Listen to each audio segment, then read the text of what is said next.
So Kevin, for those people who still might think these feel like awfully soft skills, and maybe they're too tough, or their organizations are too hard-edged for this type of thing, you spoke to a group of people recently who we know are pretty tough, and they were pretty open to these concepts. Could you talk a little bit about that?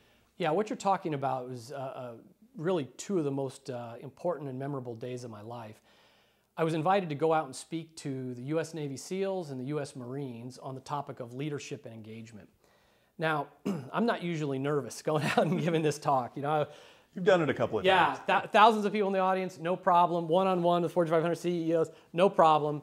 But I was the guest of a two-star general, General Ron Bailey, who leads the Blue Diamond Division. And this is America's fighting force. And this is the group that was really in Iraq and is now in Afghanistan. Navy SEALs, of course, everybody knows the role they have in the world today. I've never served, so what am I going to say to the Marines and the SEALs about leadership? I mean, I was really not looking forward to this conversation.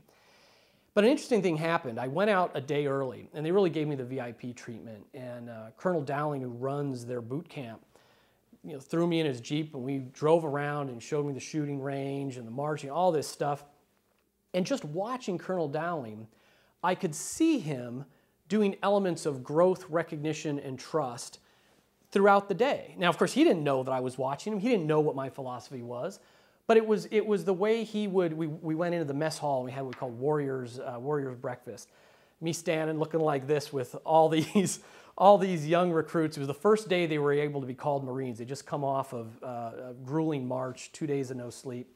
So I'm in line with them. And Colonel Dowling, he's calling all the wait staff. He knew their names. He knew their hometowns. He was teasing one guy about the Panthers. And he was giving them recognition that he didn't have to do. He could have just stood in line or gone to the head of the line, gotten chow, and sat down. He didn't have to do that.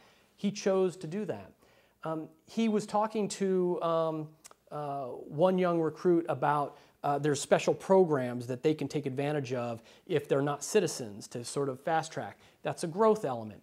I saw him, we talked about earlier me picking up a piece of paper that I didn't have to pick up. I saw him move a sandbag into the proper spot when there were no other Marines around. He noticed it, and he chose to move it, even though someone else could have done it. He could have ordered someone else to do it, or he could have just walked away from it. I mean, he was really modeling what I've been preaching about for corporate leadership. But the other aspect is these people, I mean, there's nobody tougher than these Marines. And what are they going to think about, you got to engage your Marines because they're going to go home. And now, and all these were men. So that while there are women in the Marines, they're not in combat. So this audience half the room had just come back from Afghanistan the week before. The other half were leaving the following week. What are they going to think about me talking about, you got to give thanks and all this stuff because you want to have a nice relationship with your wife and your kids, all this soft stuff, as he said. As I'm with Colonel Dowling driving around, I tease him about it now. He's become a friend. He took a call from his wife. I'm bouncing up and down in his Jeep. He takes a call from his wife, and there's I love yous and honey bunch and all this stuff, all the soft stuff, softer than I do in my phone calls, I'll tell you that. And then when I gave the talk, it was supposed to be a 30-minute talk. The talk went for an hour, questions like crazy. And they were all about the soft stuff. They were all about it. And when I talked to them afterwards, they said, Kevin, first of all, we view Marines as a family. We are all brothers. This is all about taking care of each other. And we know the stress that our job, our career, puts on home life, and we care all about it. When our buddies are deployed, we look after their families. We go out of our way to look after our families. And of course, there's a big issue now with Marines and others who are coming back from combat and reintegrating into society and having, being away from your family for so long. How do you integrate and rebuild what you had before you went away, in your relationship? So General Bailey, I mean, it blew me away. I went in terrified that they were not going to like my principles. Well, they were modeling them, or they would think this was too soft. Oh, you got to engage your troops because of what's going on in their homes. They were all about it.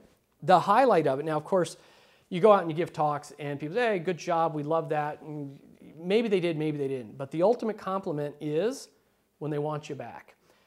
I was home for 1 week, and General Bailey calls up and he says, Kevin, we want you to come back, and this time I'm inviting the spouses. So we're going to do a second follow-up program to talk about growth, recognition, and trust, and how to integrate, this into a reducing stress into the home life as well. It was a great honor to spend the time with those guys.